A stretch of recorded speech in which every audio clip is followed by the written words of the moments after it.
Assalamualaikum warahmatullahi wabarakatuh. Selamat siang semuanya. Salam sejahtera untuk kita sekalian. Alhamdulillah pada hari ini kita kembali bertemu dengan saya Indra Panca Hermawan SPD MM dalam mata pelajaran Pendidikan Kewarganegaraan. Anak-anakku kelas 12, sebelum kita memulai pelajaran ini, mari kita berdoa terlebih dahulu agar kita diberikan kesehatan, diberikan kekuatan oleh Allah Subhanahu wa taala. Mari kita berdoa menurut agama dan kepercayaan kita masing-masing. Berdoa dimulai.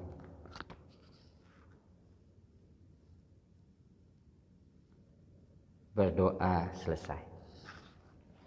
Anak-anakku sekalian di kelas 12, kita akan memulai pelajaran dengan materi itu di bab 3 di dalam buku pelajaran kamu, bisa dibuka di halaman 39.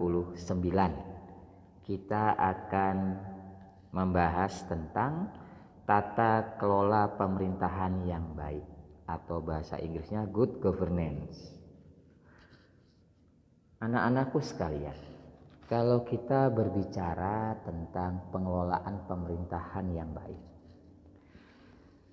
di Indonesia pada dewasa ini kita itu sudah mulai menunjukkan kuatnya semangat untuk menjalankan pemerintahan yang baik. Kecenderungan ini didorong oleh semakin derasnya tuntutan demokrasi, transparansi, dan penghormatan terhadap hak asasi manusia. Di dalam pemerintahan, kita itu harus mencerminkan pemerintahan yang dikelola dengan secara baik, bersih, dan juga berwibawa. Pemerintahan yang baik itu seperti apa? Pemerintahan yang baik itu diartikan sebagai sikap di mana kekuasaan dilakukan oleh masyarakat yang diatur oleh berbagai tingkatan pemerintah negara yang berkaitan dengan sumber-sumber sosial, budaya, politik, serta ekonomi.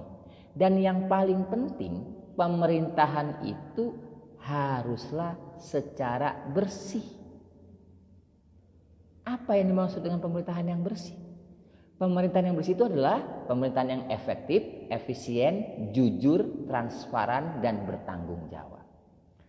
Karena bagaimanapun, pemerintahan itulah yang bertugas untuk menjalankan negara ini. Pemerintahan itu ada pemerintah pusat, ada pemerintah daerah. Secara kecil saja, kalau kita mau ngurus surat, misalnya mau bikin KTP, kita datang ke kelurahan, itu juga pemerintahan. Nah, kalau kita dilayani dari pihak kelurahan, petugasnya sopan, baik, perhatian kepada kita sebagai warga juga merasa senang. Tetapi terkadang kita mendengar juga kalau misalnya ada oknum-oknum yang mohon maaf nih, misalnya ya harus dikasih uang dulu. Nah, itu pemerintahan yang tidak baik, yang tidak bersih.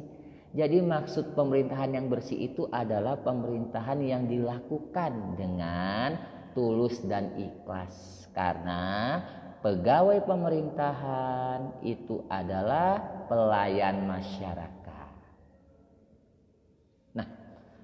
Kalau kita berbicara tentang keefektifan dan efisiensi, pemerintah yang baik juga harus memenuhi kriteria keefektifan dan efisiensi, yaitu berdaya guna dan berhasil guna. Kriteria keefektifan biasanya diukur dengan parameter produk yang dapat menjangkau sebesar-besarnya kepentingan masyarakat dari berbagai kelompok dan lapisan sosial. Maksudnya apa? Maksudnya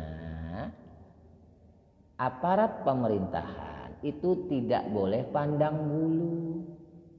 Siapapun yang datang ke kantor pemerintahan, ngurus apapun itu harus dilayani dengan baik. Tidak boleh ada pungutan-pungutan liar. Nah, karena disitulah kewibawaan sebagai seorang aparatur negara. Kalau kita bicara asas efisiensi, itu dapat diukur dengan rasionalitas biaya pembangunan untuk memenuhi kebutuhan semua masyarakat. Semakin kecil biaya yang terpakai untuk kepentingan yang terbesar, maka pemerintahan tersebut termasuk dalam kategori pemerintahan yang efisien. Maksudnya, pemerintah itu mendapatkan pemasukan itu kan rata-rata dari pajak, ya, pajak yang dibayarkan oleh masyarakat. Nah, sebisa mungkin uang pajak yang dibayarkan oleh masyarakat itu digunakan untuk pembangunan. Contohnya apa? Mengaspal jalan-jalan yang ada di kampung. Nah, itu maksudnya. Jadi pemerintah harus bisa mengeluarkan dana yang didapat dari pembayaran pajak masyarakat untuk kebaikan masyarakat itu sendiri. Makanya dikatakan pajak itu untuk pembangunan. Tetapi menggunakan uang pajak untuk pembangunan juga secara efisien, tidak menghambur-hamburkan uang, karena bagaimanapun itu adalah uang milik rakyat. Nah, kemudian kita berbicara tentang prinsip-prinsip tata kelola pemerintahan yang baik. Di situ ada partisipasi, ada penegakan hukum, ada transparansi, ada responsif, kemudian berorientasi kesepakatan, adanya kesetaraan, adanya keefektifan dan efisiensi yang tadi, akuntabilitas sama visi strategis. Maksudnya apa? Kalau partisipasi itu kita haruslah adanya keikutsertaan warga masyarakat dalam pengambilan keputusan, baik langsung maupun melalui lembaga perwakilan yang sah yang mewakili kepentingan mereka. Kenapa partisipasi itu harus dilakukan?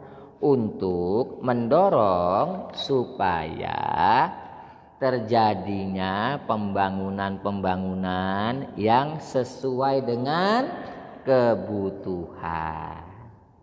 Kemudian adanya penegakan hukum. Asas penegakan hukum adalah pengelolaan pemerintahan yang profesional, harus didukung oleh penegakan hukum yang berwibawa. Jadi kita harus menjalankan roda pemerintahan sesuai dengan hukum-hukum yang berlaku di negara Indonesia. Lalu ada transparansi. Apa itu transparansi? Transparansi itu adalah sesuatu hal yang terbuka kepada masyarakat. Jadi masyarakat juga tahu apa yang dilakukan. Jadi tidak boleh nutup-nutupi. Nah, kalau misalnya ada apa-apa, kita harus ngomong ke masyarakat supaya masyarakat juga berpikir, oh ini pemerintahan yang baik, yang tidak ada nutup-nutupin kepada masyarakatnya. Lalu responsif. Responsif itu adalah setiap unsur pemerintah harus memiliki dua etika, yaitu etika individual dan sosial. Maksudnya pihak aparatur negara, pihak pengelola pemerintahan itu harus peduli dengan masyarakatnya. Ya. Nah, jadi seperti itu. Kemudian ada juga keputusan berorientasi terhadap kesepakatan, atau bisa diartikan dengan kata lain yaitu konsensus. Harus dilakukan musyawarah. Kalau mau mengambil suatu keputusan, masyarakat perwakilannya harus diundang.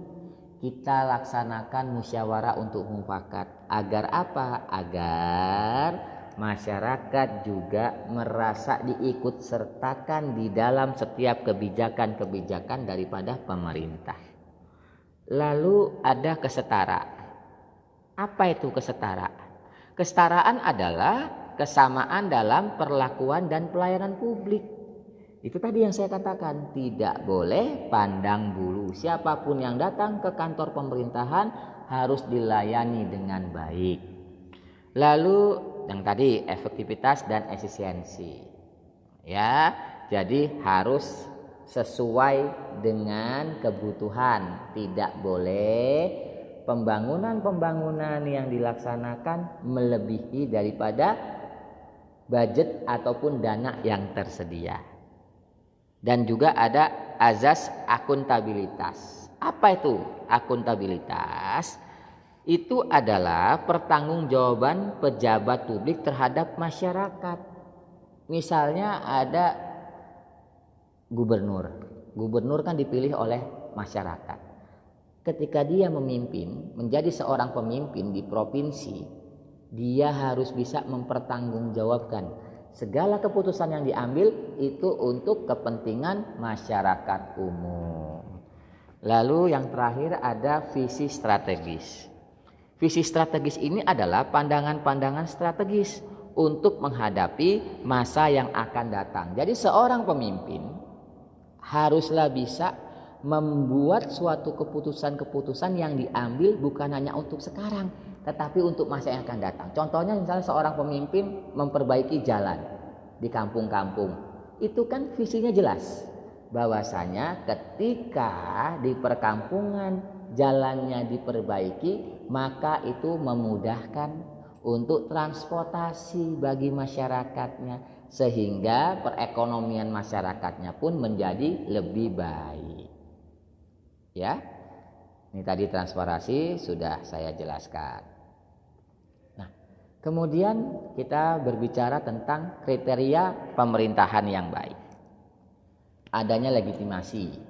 Legitimasi itu adalah bagaimana pemerintahan itu bekerja berdasarkan hukum atau berdasarkan undang-undang yang berlaku. Kemudian akuntabilitas. Akuntabilitas ini haruslah mendapat kepercayaan daripada masyarakat. Jadi jelas, seorang pemimpin ataupun kepala negara ataupun kepala pemerintahan ataupun pegawai pemerintahan haruslah mendapatkan kepercayaan dari masyarakat. Karena apabila tidak mendapatkan kepercayaan dari masyarakat, maka pemerintahan itu tidak akan berjalan dengan baik. Lalu kompetensi pemerintah dalam memformulasikan kebijakan dan memberikan pelayanan. Jadi kebijakan-kebijakan dan pelayanan-pelayanan yang dilakukan itu harus memihak kepada kepentingan masyarakat banyak. Dan yang terakhir, penghormatan terhadap hak asasi manusia dan hukum yang berlaku. Bagaimanapun negara kita ini adalah negara hukum. Jadi segala tindakan-tindakan yang diambil oleh pemerintahan haruslah berdasarkan hukum yang berlaku. Baik anak-anakku sekalian, intinya pemerintahan yang baik haruslah mencerminkan keputusan-keputusan yang berpihak kepada rakyat. Karena pemimpin yang hebat adalah pemimpin yang dicintai oleh rakyatnya, walaupun pemimpin tersebut sudah tidak menjadi pemimpin di negara ini. Baik, terima kasih anak-anakku sekalian. Jangan lupa untuk absensi Fikles dan nanti jangan lupa untuk mengerjakan tugas yang saya berikan. Tetap semangat, jangan pernah putus asa. Insya Allah keadaan seperti ini cepat berlalu dan kita selalu diberikan kesehatan, dan jangan lupa juga untuk tetap mentaati protokol kesehatan. Terima kasih banyak. Assalamualaikum warahmatullahi wabarakatuh. Selamat siang.